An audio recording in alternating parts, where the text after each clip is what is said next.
And let me first introduce myself. My name's Ariel Nissenblatt. I'm the community manager at Squadcast, which is a remote podcast recording platform that does audio and video in high quality. And I'm the founder of Earbuds Podcast Collective, which is a podcast recommendation newsletter that sends a weekly email with a theme and 5 podcast episodes on that theme. And each week is curated by a different person. I've been working in the podcast space for a while. I love it here.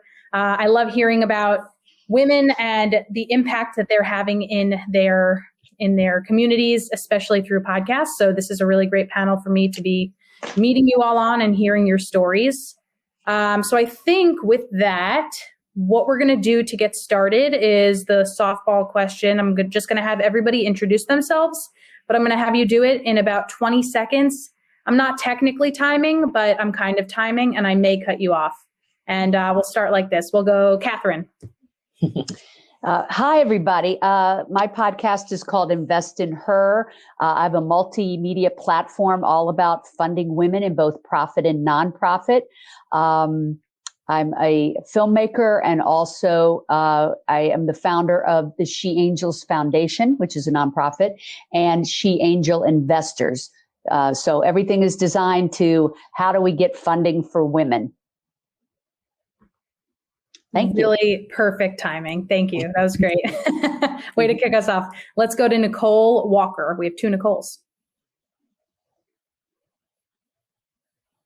Nicole Walker, the creator of When Hers United, which is your one-stop shop for business mindset, personal development, and self-care conversations with winning women of color entrepreneurs, really leveling the playing field for these ladies and allowing them to share their story as well as their insight. Thank you. Thank you for being here. Let's go to Matana. Hi. I grew up in Israel, live in New York now, a mom of 5. Illness 10 years ago, and I decided to break the stigma, especially in the Orthodox world. And I started my podcast, Hope to Recharge, where we break the stigma one story at a time.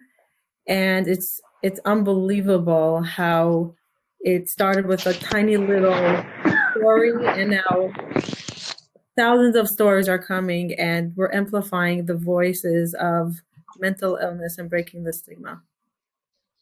Absolutely. And a very important topic that we will definitely get to today. Let's go to Christine. Hello, everyone. My name is Christine Berg. I live in Colorado, and it's 70 degrees today, and tomorrow we're going to get some snow. So that's great time in Colorado.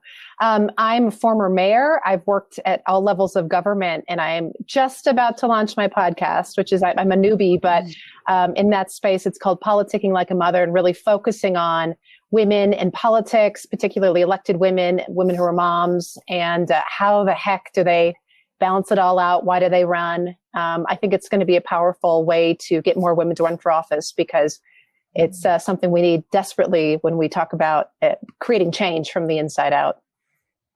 Absolutely. I'm very interested to hear more about what it's like to be a mayor, so we'll get there. Let's go to Experience. Hi, I'm Experience J, or Crystal Judkins. I'm a multi-hyphenate creative from Alexandria, Virginia. I'm the co-founder of Black Audio Dramas Exist, where we promote creatively provocative audio dramas written, produced, and starring Black creatives. I've written and produced 2 of my own, Kiss the Audio series and Past Due Audio series. I'm also the founder of Black Women in Audio. We just had a great panel called Black Women Speak for just amplifying Black women's voices in the world of audio. So. Amazing. Thank you so much. Thanks for sharing. Let's go to Esprit. Hey, everybody. My name is Esprit. I'm the producer and host of the Women in Tech podcast. I've produced over 700 episodes and gone to over 100 countries celebrating women in tech around the world. If you want to be celebrated on one of the Women in Tech Show social handles, just shoot me a message at Women in Tech Show on any social channel, or you could say hi to me on at Esprit Devora anywhere if you have podcasting questions. I'm happy to be supportive. Amazing. Thank you, Esprit. Definitely hit her up, and we're going to learn more about everybody soon. Victoria, I don't have you on my my list here of folks who are on the panel. Are you technically on the panel? Do you want to be on the panel? You're welcome to. Or are you just? I technically am. Okay, great. Well, then let me take that back, rewind, pretend I'm pressing a button and it's going. All right, Victoria, you're up next. So yes, I'm Victoria, and I'm the host and creator of Unseen, the Traffic Truth podcast. I've been in the space of social services, working with survivors of commercial sexual exploitation. It's been overlooked and basically unseen with the communities, the brown and black communities, and how it affects the women, young girls, and actually males and members of the LGBTQ community. So my podcast just really gives the platform for those voices to finally be heard in their narratives, and really just true survival telling of the stories, and to change how the headlines really don't expose those kind of truths. Absolutely. Wow. Well, thank you all so much for being here. We're getting a few more people joining us, so let's do one more round of quick fire. Where are you from? Can I go? Can I do my Nicole. introduction? Yeah. Nicole. We have two Nicoles. It's a little confusing. Nicole. I'm Nicole in Indianapolis, Indiana. I'm the host of the Soul-Filled Sisterhood podcast. That podcast focuses quite a bit on mental health issues because I'm also a licensed therapist, but I'm also a leadership coach for highly sensitive women. So we talk about spirituality, self-care, all kinds of range of topics. And yeah, it's all kinds of fun. And it's so beautiful to be here. So I'm so grateful to be around all you amazing women. Love it. Thank you, Nicole. Two Nicoles, one experience, one Christine, one Matana, Victoria, Esprit, and I think we just lost somebody, but they'll be back. So for those who are just joining us, because we started a few moments ago just doing some intros, we've got a former mayor, we've got a poet, we've got many entrepreneurs, we've got an author, a nonprofit founder, a coach, a moderator, a collaborator, a creator. Some of you fit many of those distinctions, and let's learn more about every one of you. We have a lot of people on the panel, not too much time, so I thought what we would do is I'll ask some questions, and if you feel called upon to respond to that question, please do.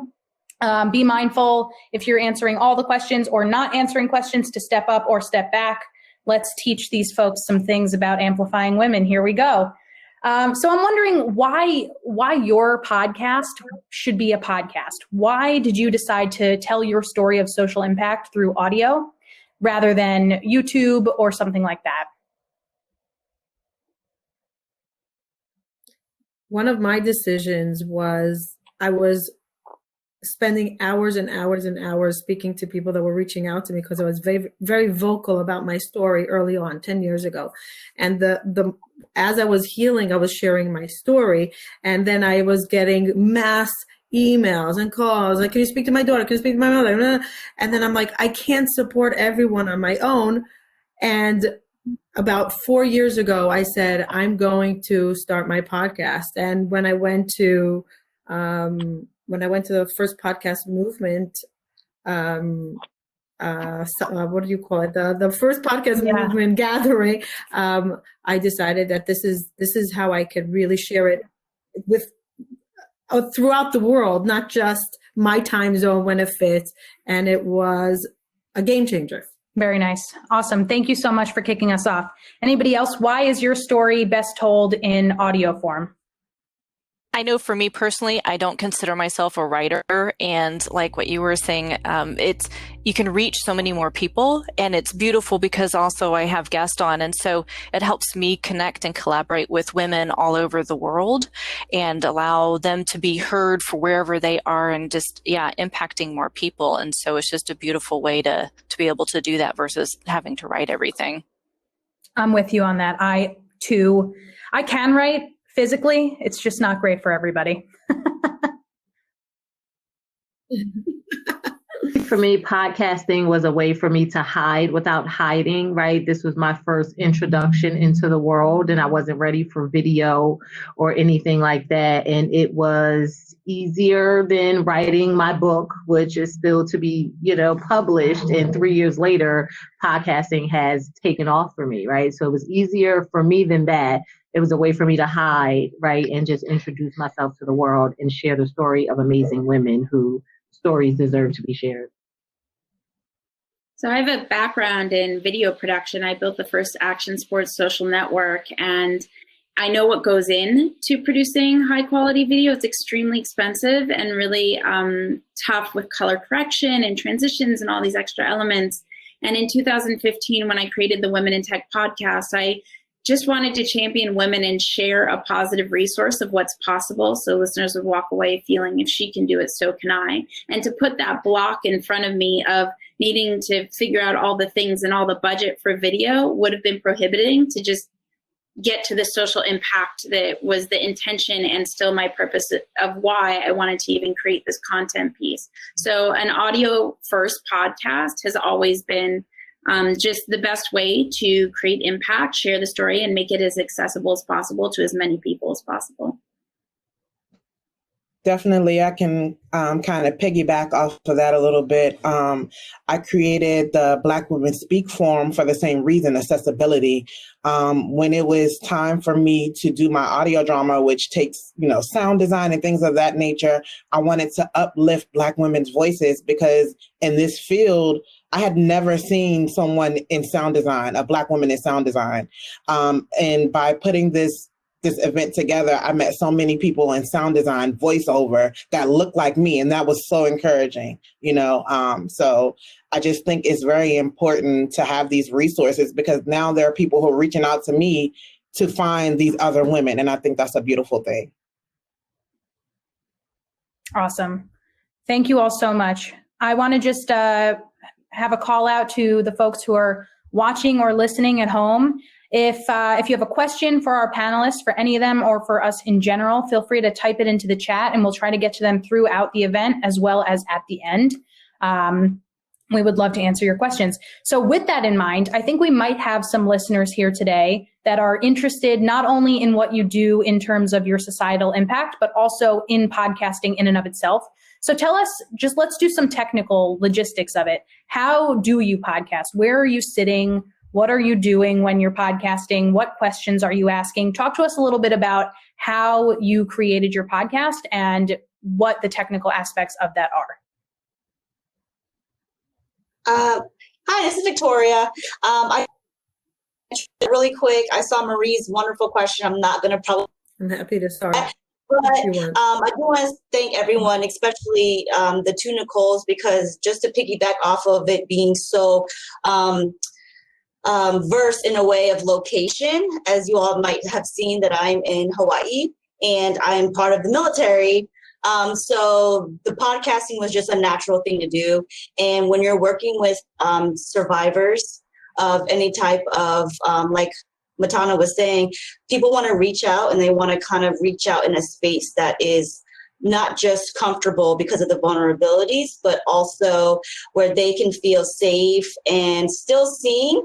Because I know for my audio, we don't use video. I'll do like a check-in, but I just really just give them to the space to whatever's good for them, whether it's still Zoom, and just say, hey, if you want to check in, I'm here, but we definitely don't have to have video because it is an emotional way that I've received stories and hear voices for myself that are, you can picture it. You can picture what's happening behind the scenes, right? But it's just such a safe space for me. But so for that, it's location and then just the space that's created through the audio, really, in the space of podcasting. Yes, definitely. If anybody wants to piggyback off of Victoria or jump on that in a different direction, you're welcome to. The equipment I use, so I have multiple podcasts and I produce all of them differently, but I'm just going to focus on the Women in Tech podcast. So I use this H1 Zoom recorder because I travel to countries, obviously not during the pandemic, but this is the primary way that I produce the show. And then I have two of these and I plug them in with my headphones. So I've done podcast episode in stairwells, in conference halls, in offices, on the streets. And like, I need to be sure that I'm not easily accessible to get mugged because I'm in all sorts of questionable cities in all sorts of countries around the world. So I'm able to hide this and put it in really quickly in my clothes and have that, and it's very discreet, and it has great quality audio. I could get into the technicalities, but I won't because it's not appropriate timing. But yeah, H1 Zoom. I love Zoom products in general for podcasting. I have all sorts for my other shows, and yeah. A new one that just came out, by the way, I'm going to show you because it's right here. It's all connected for my thing later today. This is why it's good to be at home. You know, you can just do show and tell. The Pod Track is a new Zoom product that just came out, and it makes it really easy. If you're doing Clubhouse events, I know Clubhouse is the new right now. You could record Clubhouse rooms using the Pod Track very easily. You could record cell phone things. It's great for remote recording as well as in-person recording. Makes it super easy with the XLR or the options to the side. So just a heads up that this is the new and it's pretty cool. Amazing. Thank you, Esprit. And when you get a chance, if you could type in your things into the chat, that would be lovely. I'm sure folks would love to check out your resources. You got it. Other folks, what's your stack? What do you use when you record? Mine's pretty simple. If I'm doing if somebody's interviewing me usually sitting over here like I am today, and I've just got this headset. If I am actually doing interviews, I've got a separate desk. Are you asking me? I've got a separate. No. Nicole's up on stage right now. So I've got a separate little kind of desk that I sit at. And a microphone, and it's just really a simple setup. I do all my own editing through different software that I have using Zoom. And I think, Victoria, like what you were saying with my guests, I don't often have the video on because I find the video distracting myself.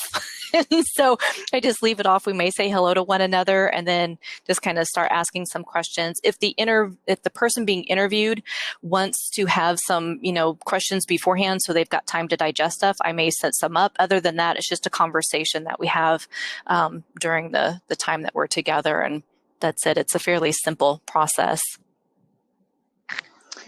Hi, I guess I'll just jump in since I'm just a little bit different. I started off doing mine in a studio, which was great. I've always filmed mine because I'm a filmmaker and I'm big on seeing things. So I do it live on Facebook and share it on my other social media.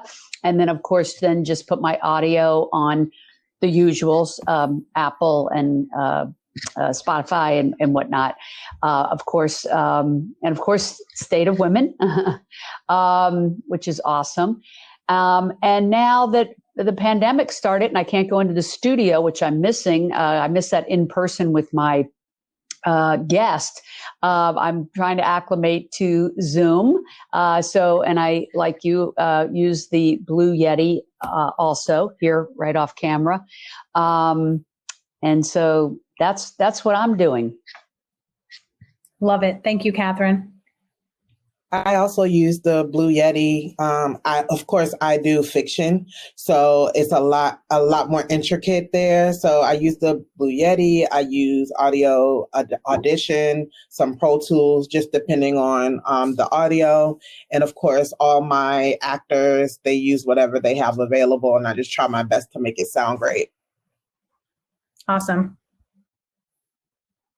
Any other responses there, Nicole? Yeah, so actually I use a Audio Technica, what is this, ATR 2100, very budget friendly, right? And I was pandemic-like before the pandemic started, right? So I've been interviewing people via Zoom since I started the podcast.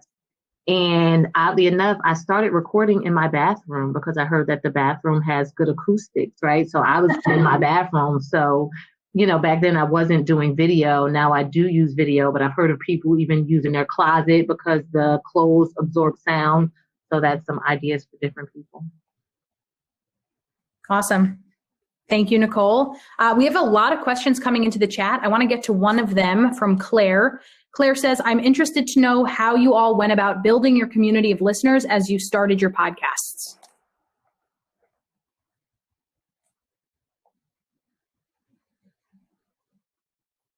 You start with friends and family. You go with people that you know and you ask them to share. You start with people that you first start with the buzz and you start talking about it. and building this buzz around what your vision, the excitement, and then people will start asking you, and then you ask family and friends, and then they pass it along, and it's a trickle effect slowly. And it really starts with a core of maybe 10 to 20 people. I had no one when I started, no one. And it just happens. Like this one sends it to this one, to that one. And then you start a small Facebook community, and then you start Facebook Lives, and then you go on other people's podcasts. And that's what slowly builds it up. Absolutely. Other strategies for building your community of listeners around your podcast? I would piggyback on that, saying Facebook groups are a good place to find the different, whatever your topic is, finding those Facebook groups and going in there, offering value, somehow tying it back to your podcast. That was a great way for me to build that community. I have go ahead. I'm sorry. Twitter, absolutely Twitter. Love Twitter. I wasn't as Twitter friendly. I've had a Twitter forever and never really utilized it, but noticed that I could get so many retweets when it came to just sharing my podcast, and people jumping in my DMs saying, hey, send me a snip of your podcast intro, or, a short 5-minute segment of your podcast, and I'll put it on my podcast. And they were just reaching out from Twitter. It wasn't me doing anything extra other than, just tweeting. So I think Twitter is a great utensil, so to speak.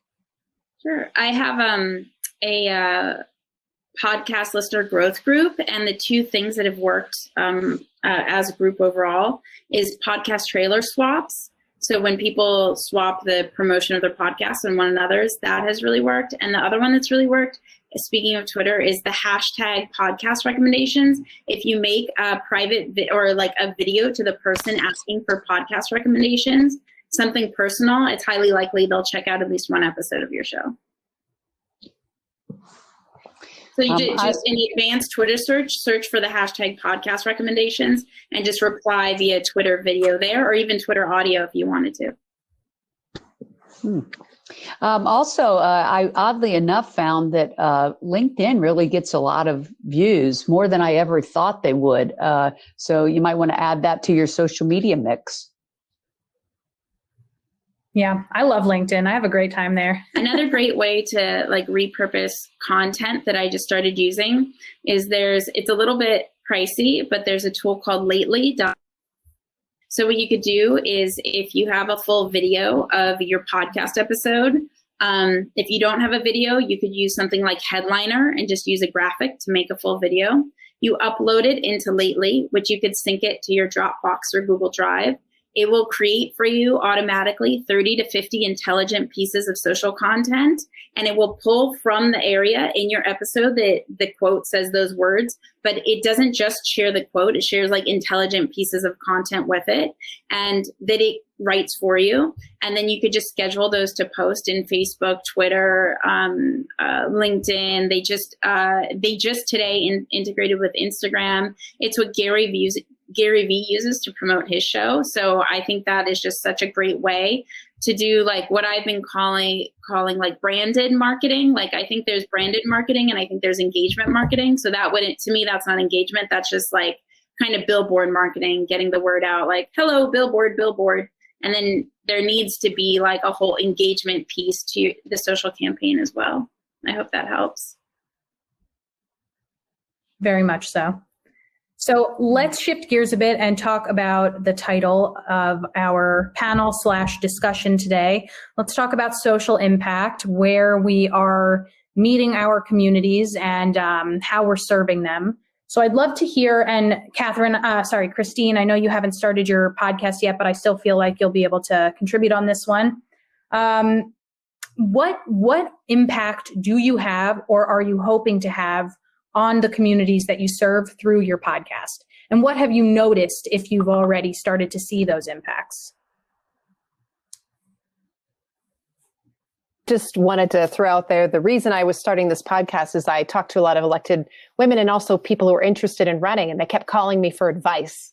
And so this is a great format through the storytelling, through the experiences of campaigning, talking to your family, talking to your community. I mean, the problem with running for particularly local elected office is that it's not really a paid position. Most of the time you're a mother, you're working another full-time job. So you really have to think about how that impacts, your life. But the reality is that as women, we have to step into our power. We've seen what happens when women are not around the table. There's that famous quote, if you're not sitting at the table, you're on the menu. So I think, this is the beauty of podcasting, is the intimacy. It is the authenticity of women bringing their voices and saying, this is what I experienced. This is what to expect. Here are some ways that you can be most impactful in your community. And honestly, sitting at that table, being a policy maker at all levels of government gives you the right, gives you the voice. And often women are very fearful because they don't maybe have a model for that. So listening, I've recorded several interviews, and it's really fascinating because women aren't asked the questions that I ask when they're in elected office, because I've experienced it. So it's really kind of opening up this whole new world for women who are sitting in those positions of power to say, this is what's hard, this is what's challenging, and these are the benefits of me being at that table. Absolutely. And I definitely want to hear an example of one of those questions shortly. We'll come back to you on that. I can jump in. Go ahead. I was just going to say, I use my platform to educate the public on how underfunded women are, and then how we can solve that issue, and how people that are listening can be part of the solution. So that's what I'm using mine for, because I'm sure all of you on here know women get less than 2% of venture capital funding. We also get a very small piece of the nonprofit funding. So I have on female founders and funders on my show to provide resources to the listeners who want to be entrepreneurs, who want to find funding, or who are successful businesswomen, but they don't realize that they should be angel investors, and how to get into that marketplace and use it as their legacy. Maybe they don't have that great invention or idea, but they can get behind women who do. And we talk about the ways to get funding. So I typically direct people to my on my Invest in Her podcast. I direct them to She Angel Investors, my website, where there's, we give away a free download, 6 ways to find funding for your vision.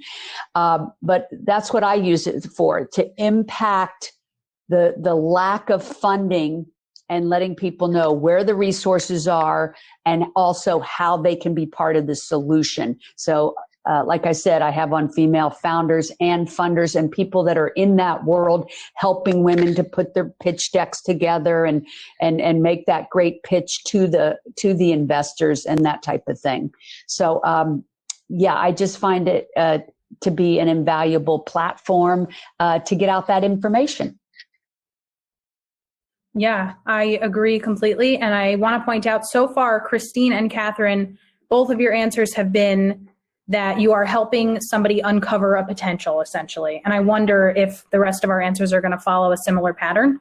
So let's keep going on that. What are you hoping to find for people? What are you hoping to, what impacts are you looking to have on your community as you podcast for social impact? Mine was twofold, right? It was to change the face of leadership, right? When you ask who do you consider a leader, it's usually a white male. Well, here it's women of color entrepreneurs that are coming to the forefront and showing themselves as leaders who have valuable insight to bring and experience to bring to the conversation. And what I love, a lot of times I hear from women that my podcast was the first podcast that they have been on, although some of them have been doing entrepreneurship for several years over. So really leveling that playing field, giving them a space that they can feel comfortable in, right? And then on the other side, it was to take away some of that I personally have experienced amongst women, right? To show women that we can come together, we can celebrate each other, we can hold each other's hands, we can both be in the same industry, that there is abundance available. And it's okay to hold your fellow woman's hand, because a lot of times I feel like women, we've always fought for that one seat at the table that was elected for a woman, right? Like thinking that that's all we had. And now we're creating our own spaces and showing that there's enough for all of us. piggyback off of Nicole too, because that was kind of even the naming of mine, that sisterhood. It's like saying together we can really continue to elevate different things, issues, whatever, into the world and not feel like we're so isolated. There's a lot of conversations that I have on my podcast where we know, there's fears, I don't have confidence, and all these women that are coming on and having conversations on the podcast, just watching how they're stepping into that no matter what. They're stepping in through courage and they're doing those things. And, if that inspires the listeners, which I get feedback saying, oh my gosh, that was just so inspirational. That was whatever. And it may not be hard, like do this, do this, do this. But it's more of that sharing the story of how we're all capable of doing hard things and making a difference. And so that is celebrating that as well. And then getting rid of some of the stigma when it comes to mental health issues or other things. It's like, okay, where are the supports out there? Where are those things that you can turn to no matter where you're at so that you can have those resources available to you? So yeah, there's multiple aspects to doing podcasts. Definitely want to use my platform to continue to build community and to build awareness. Black audio dramas exist is named, like we exist, we're there, they exist. And even when I started my audio dramas, it was difficult to find other Black stories. And so that's, I had to kind of take charge and say, okay, how do I get us all under one roof and one platform or one database so that people can find stories that they connect with, I think representation is extremely important. And so that's at the heart of everything I do. I just want everybody to feel represented in any field we're in. Amazing. Me too. Other responses to that, or are we ready for my next hard-hitting question? I'm happy to. All right, let's go. So Matana, go ahead. I just want to say how my podcast gave Orthodox women in general and other people throughout the world permission to say, oh, wait, she's a normal Orthodox woman. No one stoned her by talking about her mental illness. She recovered. She's still accepted in society. Oh, wait, maybe I can also get help. Maybe I can also talk about it. And it got this huge conversation going. And now there's a community, like a whole community, rah about this. Wow, we can talk about it and be empowered by our mental illness and take it to the healing level. And I get so many thank yous for allowing people to share their struggles, because before they were in a taboo. We don't talk about this. We don't do this. And my podcast was really giving that permission. Very nice. And that also kind of brings me to my next question, which is, I want to hear about a concrete example of a time that somebody was impacted by your show, either as a guest or as a listener. And Matana kind of touched on that a little bit, but I'd love for everybody to share a concrete example of a time that they felt the impact that their show was having on other people. I call it the lollipop jar because I save all the thank you cards, and moments when I feel depleted and overwhelmed, I go and I read. Last week, I got a thank you card in the mail by somebody that said, I was about to attempt suicide. You gave me hope. I have 5 children. Thank you for saving my life. Literally, like what could be more than that, right?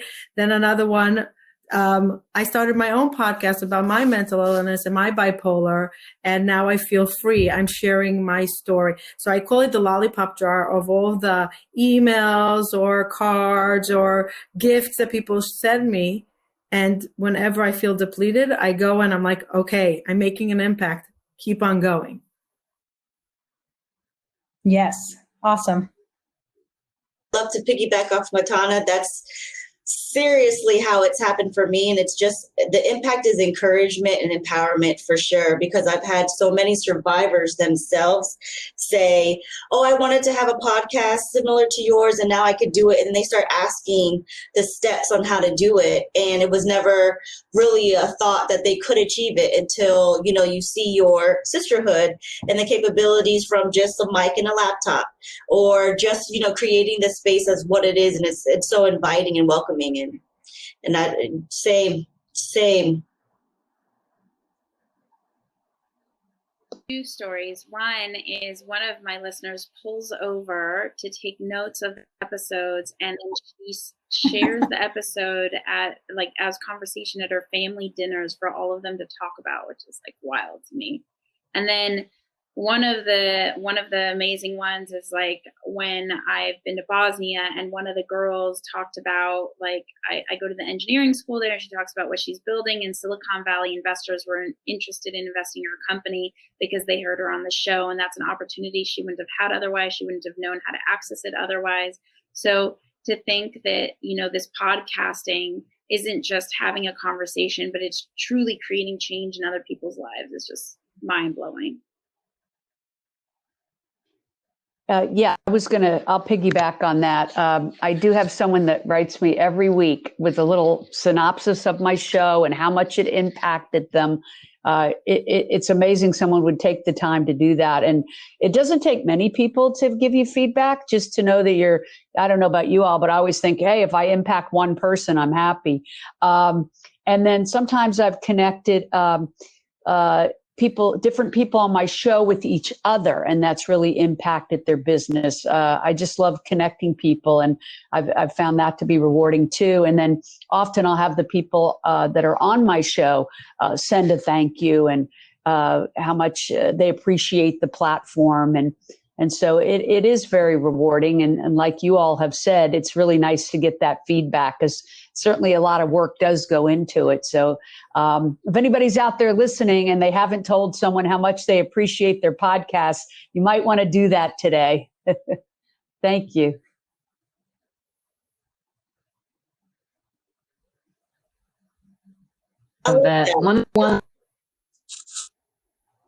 One of the ones that blew me away was getting a message back from one of my podcast guests. She's a doctor who usually gives her knowledge to other doctors to help them be better doctors.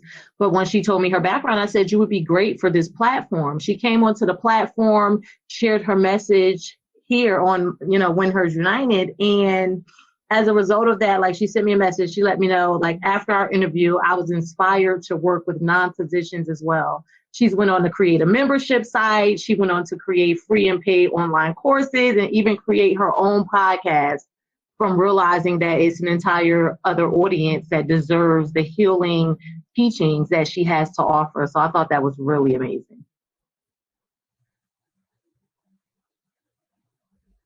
Victoria, you had something to say? I was just mentioning that it does feel good that you see a review, even though we don't harp on reviews.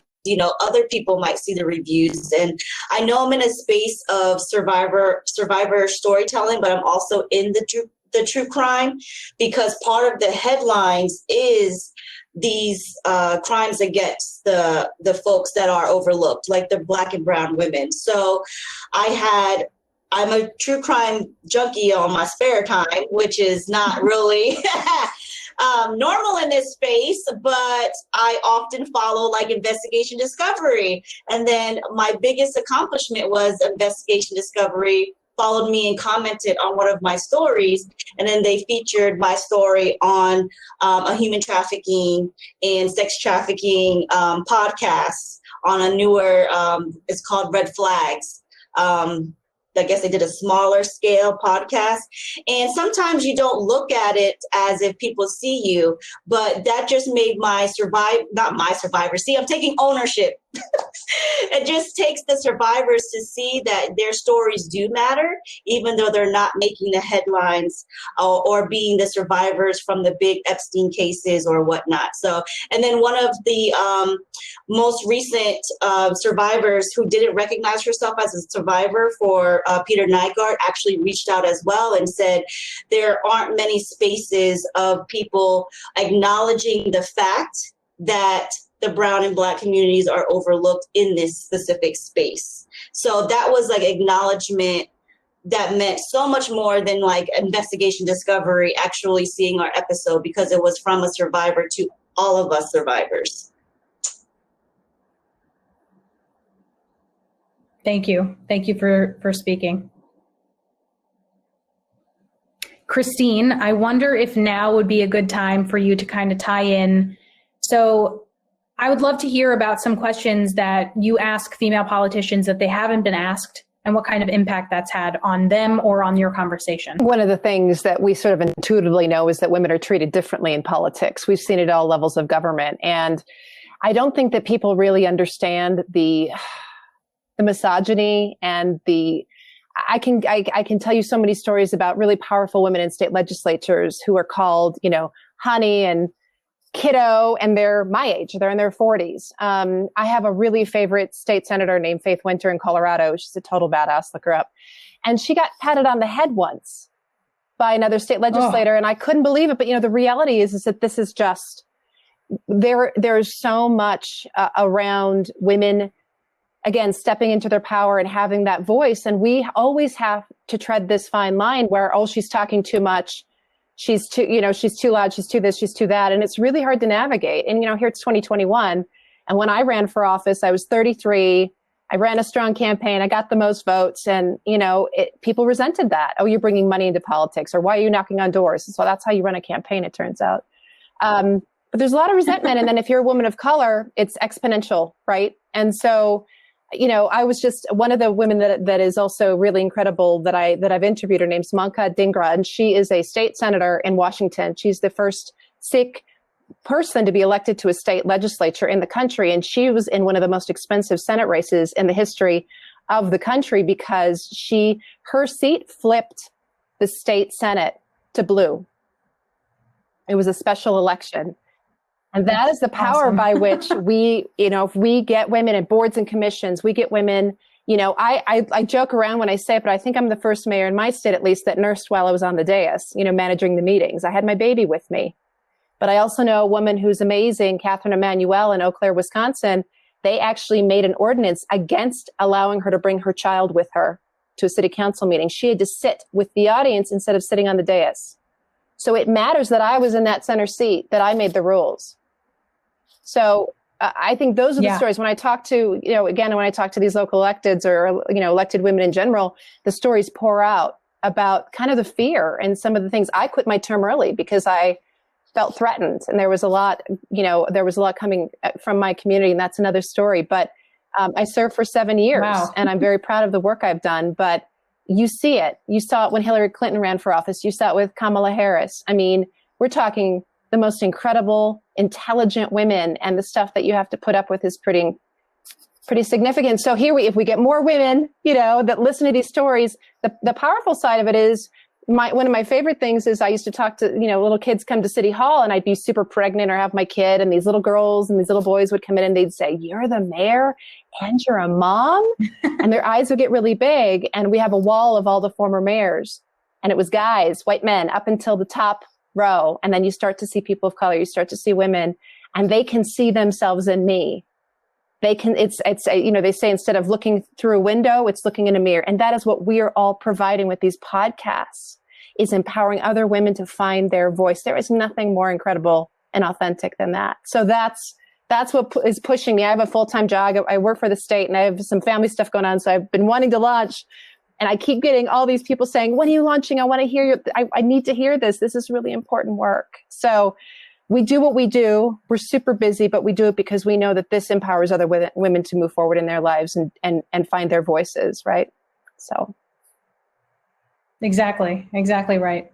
Yeah, that's a really unique approach. I think female politicians are often either very much, scrutinized in public or made fun of as caricatures on comedy TV shows. And so we need real stories like this. So can't wait for your show to launch. Christine. How are we going to know when it launches? Does it have an... Yeah, it's called Politicking Like a Mother, and it'll be easy to find. There aren't a ton of podcasts about women in politics, which is, again, one of the reasons. So no, I mean, definitely put your website into the chat, and we'll all keep up. You did a really great pitch. Yeah, it's just a placeholder, but yes, it's gonna happen in the next couple of weeks. I meant to do, again, life happens, right? So we all have to have grace and realize that life is happening, and we do what we can while we can, right? Moments lead up to momentum. I just heard that, and I thought it was great. Experience. I want to go to you, and I want to ask about. So you have an interesting platform because your podcast. Siri's talking to me. Please hold. I think experience. Does that often happen? It becomes Siri. I think it just happened. So I'm curious if, you have an interesting platform. Your podcast is audio. You do audio drama podcasts, and you support other audio drama podcasts that are created by Black women or just Black people in general. Yes. Yeah. Got it. So your podcasts that you support, they do what Christine was saying. They offer a mirror to people instead of a window that they're looking through. So have you had people reach out to you and say that they felt represented in your shows? Or have they said to you that they want to create something like this? They didn't know they could until you? Can you speak a little bit about there that? Have been so many people even reaching out for resources. And I feel like, okay, I'm just one person. So which launched everything else. Okay, if I can person, that's good. Or this, 2-3 people, but once 20 people come, it's like, okay, now I have to do something about this. And so I was like, all right, Black audio dramas exist. Let's find a place where we can gather, where we can share resources, where we can share opportunities, things like that. So definitely I've had a few people create podcasts just because they heard mine. They had never heard an audio drama created by a Black woman. And so that was fascinating. So they're like, okay, well, I'm going to create, one now. And okay, I need help for this and that. Where do I find sound effects? Where do I find this and that? And that's kind of how the next forum that I created, Black Women Speak, came about, because they wanted to hire other Black women, but didn't know where to go. And so I was like, there are plenty of Black women in sound design. We don't know them, but we're going to find them. And so that forum was, we had a panel back in February, and it was amazing. And so many Black women, even college students, got to attend, and, who are in sound design and audio, and they're not really sure, because you're often told that's not a great field to be in, and especially in college. So a lot of them were kind of like discouraged and things like that. But after seeing that panel of so many Black women, they're like, okay, I think I really want to do this. And so just those little wins mean a lot. Yeah. I challenge that. I think this is definitely an emerging field. And I think Esprit can speak to that a little bit. Recently with the Audio Collective being in the New York Times. I don't know if you want to mention that, Esprit. Audio Collective is in the New York Times. I mean, it's just a collective of beautiful community-driven creators that are creating empowering content across multiple platforms. They originated from Clubhouse, but they don't want to be, limited to Clubhouse. And it's all I just love that it's all people-centric creators. Like, all of us share the common theme of we truly care about empowering people. We're not in it for our ego. We're in it to make a change. So that's why I'm proud to be associated with it. Ariel, you can share whatever more you know about it. Yeah, no, that's great. I wanted you to mention it, and how big of a deal it is that this audio-driven company, are you calling it a company or an organization? Collective, I guess. I mean, what they've called me is a founding member of Audio Collective, but I think it's a company. So But it's not my company. I'm just a founding member. Yeah. Just the idea that audio is it's a buzzword now. There's more and more social audio apps popping up. I definitely want to challenge the idea that going into audio is not a lucrative thing to do, lucrative or impactful, everything. I think it's all those things. If you look at the trends, that's the way things are going. Any other responses to a concrete example of something that somebody has said to you or told you that they experienced as a result of your podcast? I know I've had colleagues and I've had some listeners, whether they've reached out in person because of their colleagues or through email. There's been a couple conversations from a while ago where we talked about like patriarchy and things like that just, again, help them have conversations at home and be able to address some of the issues, how they may have felt it within their own family system or how they've felt it at work, and being able just to keep those conversation points kind of open and gave them enough courage to start just having the conversations. And so, they were just so appreciative of that. And it's truly, truly fun to hear from listeners, because sometimes I'm like, I'm talking into the mic and is there anybody else really listening kind of thing. So it's nice to hear back from listeners or hear that feedback, what resonates and what doesn't. Yeah, absolutely. Nicole Walker, did you want to jump quickly, in there? I was reminded of something that happened. And for me, like, podcasting really helped me to find value in my life, right? Like, I came from a very low self-worth, low self-esteem place, right? So I remember, I want to say it was in my first year, I got an email from a female that was a student getting her MBA program. And she decided to use my podcast in her thesis paper about empowering, women of color or power stuff, something like that, right? But like, to know that something that I created was good enough to be used in a thesis paper, right? Like, it has to be a scholarly, material, right? Like, that literally warmed my heart, especially coming from, having got my own MBA and writing papers. And then to like, that was like, it blew me away. Absolutely. That is awesome. That will be forever on somebody's bound thesis statement. And that's pretty cool. Lots of impact. I want now to go to a question from Jessica Ewing. We'll answer her question in a second. And then I just want to remind folks in the chat, we're kind of coming up towards the end of our panel discussion. So a reminder that if you have questions or comments for anybody here, please type them into the chat and we will make sure to get to them before the end of our session. So let's go to Jessica's question. How do you approach privacy with vulnerable storytelling? Do audiences respond less when your guests may want to remain anonymous? Is that a break in connection, or is there a way to approach it where guests can still remain private, but the storytelling can still feel relatable? And I imagine a few of you have some experience with this. So feel free to jump in. I'd love to answer that, because that was actually the most vulnerable part of my journey.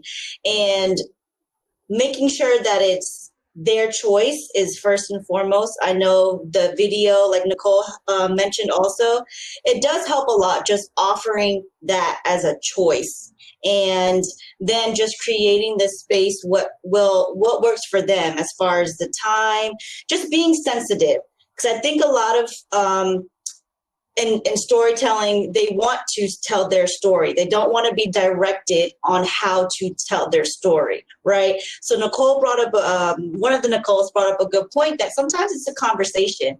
Sometimes it's their testimony. Sometimes it's they want you to give them the questions prior. It's just creating this space that what's comfortable for them and kind of getting to know them. So, and I like to use a term because I'm in this space, is not further exploit them for their story. It's kind of like invite them, welcome them in, and make them a part of the story, really, because it is theirs. And they can take ownership in it. And the number one thing is that you're sensitive to that approach. Yes, thank you. Awesome. Thank you so much, Victoria. Other responses. How do you make somebody comfortable while still getting the best story and making sure their story is adequately told and is going to entertain folks also. You got to think of all these things, Matana. For me, like that's the core. My whole podcast is based on vulnerability and sharing horrible moments and triumphs in our lives.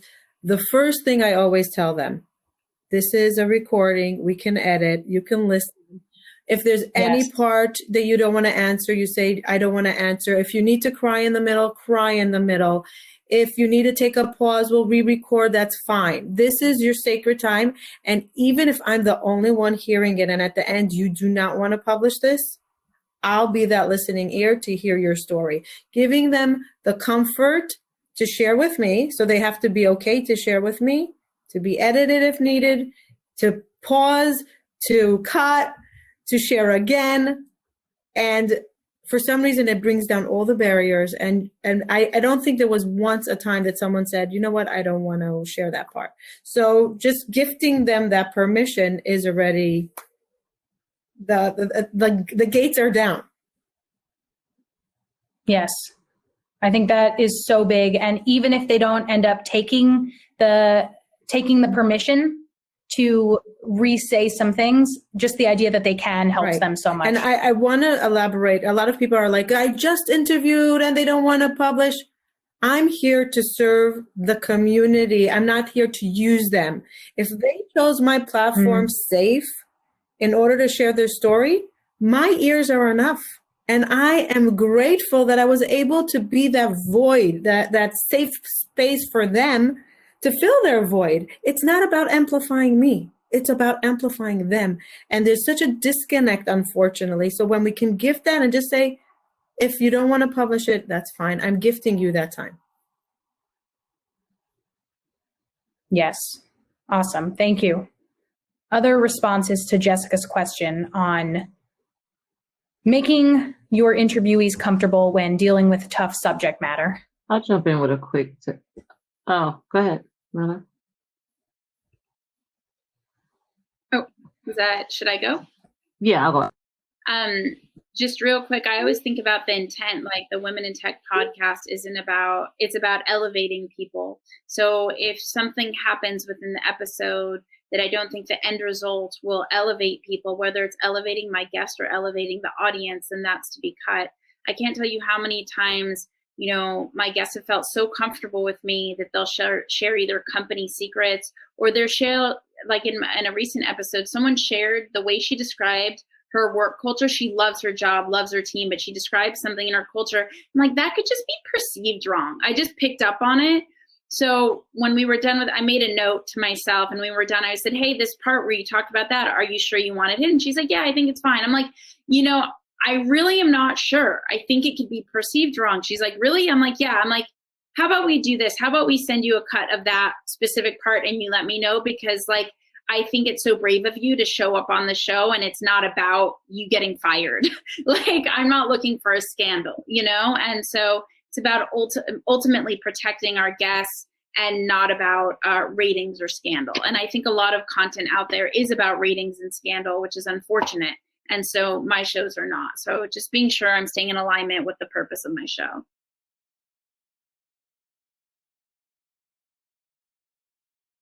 Some of my experiences, I haven't implemented this all the time myself, but having like an introductory call where it's like before the interview, where you're going over things and building that relationship, and then having the interview at a separate time. And then with some of my podcast episodes, like I do notice that initially it'll be like a little, I don't want to say tense, but you can tell that the woman hasn't completely loosened up, right? But as they share, if I can relate to what they're saying, I'll also share. And once, I start to share and we share together, you just feel this lift of comfort or this lift of whatever heavy weight was there. And they feel more comfortable, right? Because people want to know that they're not alone, right? So when you let them know that they're not alone, they open up a lot more. I'd like to really quick piggyback off Nicole, because that's actually great. You should definitely implement that. That is something that I definitely do, is like an intro call, so that they also have the space to ask the questions beforehand. And also, this has actually happened 2 or 3 times. I send a voice message or a voice memo, and then they send it back, because a lot of them they say they don't like their voice. Or sometimes they want a lot of edits because they're like, oh, I sound like that. I know, Esprit, you probably deal with that a lot. But I'm like, let's get comfortable in hearing our own voice. Absolutely agree with that. I think you reach a certain point after hearing yourself so much and then you're okay with it. But it's like the first, I don't know, however many tens of thousands of words, you're like, ugh, I don't know. And then it just happens and then you're okay. Well, we've got about 12 minutes left. So what I want to do in our remaining time is ask each of my lovely panelists here to share with the group, and I'll give you some time to think about it, so don't freak out. Share with the group your podcast inspiration, and that can be a podcaster that you listen to that you love, a podcast that you listen to that you love, an interview that you did that has inspired you to change your approach to podcasting, anything like that. And while you're thinking about that, I'll just remind our viewers, listeners, that we are taking questions. Type them into the chat. Thank you, Jessica, for asking a lovely question. Thank you to everybody who's asked a question. We have a few minutes left and we want to get to those questions, but for now, let's go to Christine. Christine, who, what, where, how, what's your podcast inspo? Wow. Well, so I have 2 daughters, and here's the thing. I have spent an inordinate amount of time dragging them to policy meetings on affordable housing and taking them to the U.S. Capitol to lobby their senators. Because I do environmental work as well. The reality is that this is our time. I think we've all felt a shift in the universe, right? Where all of a sudden podcasting in and of itself is this incredible venue, and it is really an easy thing to get into. And I would be remiss to say too, that there's a way to monetize it and make it your side hustle. And that's kind of what my intention is to really, and you of all of the women panelists, you've done that, many of you. And I think that there's great opportunity to jump in and figure it all out. But I think in general, women, the struggle is real. We've seen how many women are leaving the workplace because of the pandemic. I mean, there's just some critical stuff, some vulnerabilities that our now reality is really showing us. And when you look at climate change and you look at the economy and all the things, women and children are the most impacted around the world. They are the most impacted. And then people of color, of course, from an environmental justice perspective. So my inspiration is, hey, we get, representation at different levels of government, even if it's just joining the school board or your local, board or commission. I mean, the thing is that now is our time. We need to seize it, right? This is our time. And we see young women doing that, Greta Thunberg and all these women that are, oh God, so brave. It is so brave to be a young woman using your voice. We see Indigenous women doing that. We see, obviously, with Black Lives Matter. I mean, I think that there's this great opening for us to step into. So again, that's my inspiration. I mean, I've been through the fire myself, and I know that it can be really hard to be an elected official, to be responsible for your community. And that's why we're so damn good at it, because of our overwhelming sense of obligation, right? It's a beautiful thing to feel that as a community member, but it's also a little overwhelming. So part of what I'm going to develop is kind of a support group for women that are in office, want to run for office, like a monthly Zoom call. That community, that's what we're pulling together, right? That's the beauty of this, the sisterhood, So that's my intention, at least, to get that out in the world. Thank you. So we had a request for a repeat of the question. So yes, here's the question. We're sharing our podcast inspiration. What inspires you to podcast? What is a podcast that has inspired you? A podcaster that has inspired you? Take your pick, any of those questions, and go. Esprit. I think this is going to sound a little morbid, but I believe I live a very purposeful life through podcasting. And I know that when my time comes, I'm really proud of the way I invested my time and change through my. So I know that's slightly morbid, but it's my truth nonetheless. And a podcast that is my audio working okay? I don't know. Is my audio working okay? You're good. Okay. And a podcast that really really is just like, wow. It doesn't have anything to do with women, but it's called To Live or Die in LA. Oh, yeah. It is one of the most amazing podcasts I've ever listened to in my life. I wish every day I had a podcast to listen to like this. It was absolutely addictive. It's essentially a live documentary. Like it's like the story is happening as it's being told, and it's incredibly well done, it produced really well, amazing audio quality. Neil Strauss hosts and produce it. It's just amazing. And with that, what I'll say about podcasting is do your best to be a referable podcast where people mentally subscribe to your show, because when we have a catalog of, 10 to hundreds of shows, like I have hundreds of shows in my subscription feed, what I think about is I think about who I'm mentally subscribed to. Like this morning, I went to Reply All, or I went to Death, Sex, and Money, or I constantly look if To Live or Die in LA came out with another season, So like think about how to make your show something people mentally subscribe to. I say that for me, podcasting is like painting audio. And so create that beautiful painting that people can't wait to look at or to hear. Amazing. Thank you so much. Thank you, Espree. Next up, and let's go a little more rapid fire because I also have one final question for everybody.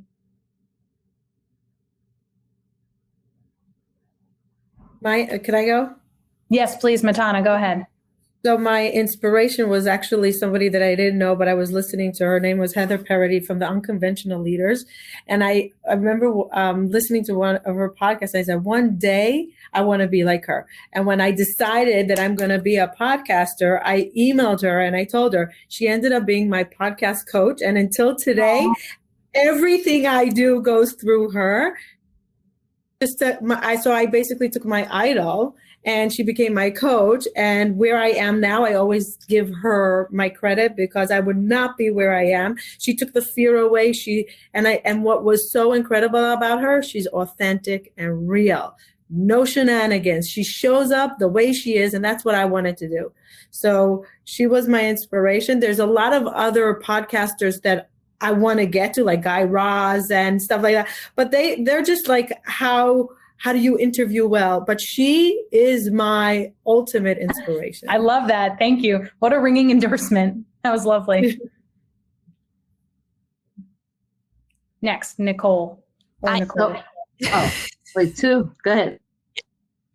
So for me, it actually started a few years back. My very first podcast I did, Launching Your Daughter, I did that because actually a colleague of mine, he started podcasting specifically for therapists, psychotherapists, and through his program and stuff, it gave me the courage to actually kind of get out of the therapy room and to be able to reach a larger audience. And then that was my springboard to be able to create then the Soul-Filled Sisterhood podcast. And it just really helped me build my own confidence. Like I can talk about these hard things. I can actually have these conversations with other people on all different kinds of things and reach a bigger audience. And like we've been saying, empowering and inspiring and giving other resources that are available and highlighting other people. And it's like never looking back, but it took him talking about like, hey, we don't have to hide behind the therapist door, because that's kind of how we're trained, is like hide behind it. It's like, let's get out there and have some of these conversations. And that helped really springboard to even bigger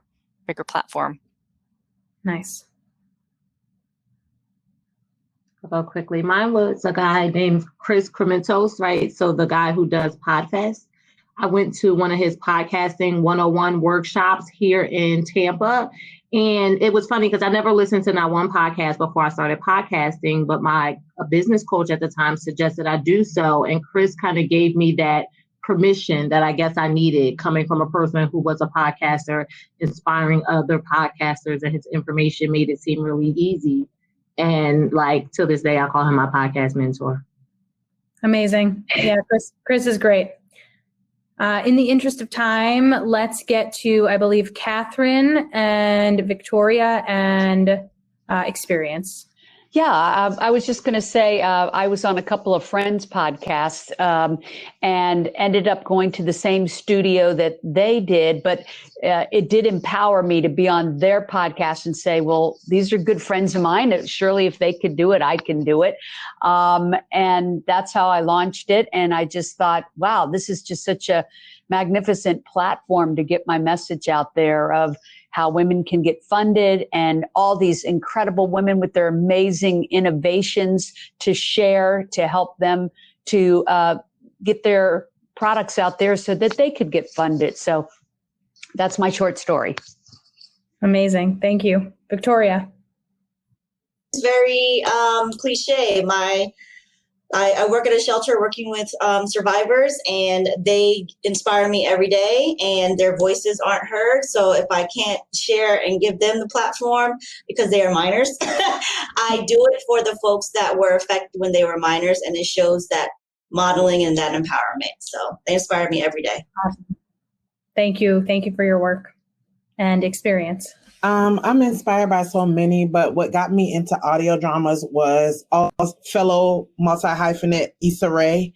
She had an audio drama called Fruit, and I had never heard an entire Black cast.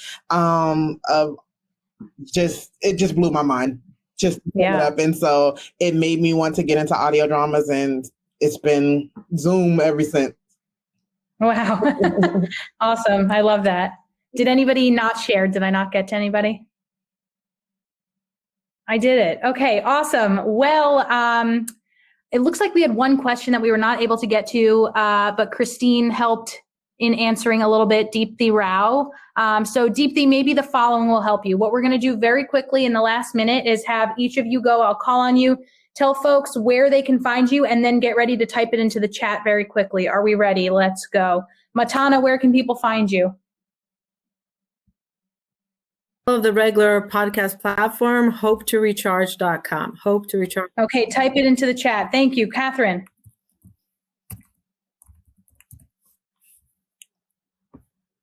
Hello? Oh, sorry about that. Took a minute to come on. People can reach me at my website, sheangelinvestors.com, or of course find Invest in Her podcast on Apple, Spotify, or wherever you listen to podcasts. Type it into the chat. Thank you. Victoria. The Traffic Truth Podcast, and I will put the website link there. It has everything, episodes, all that good. Esprit.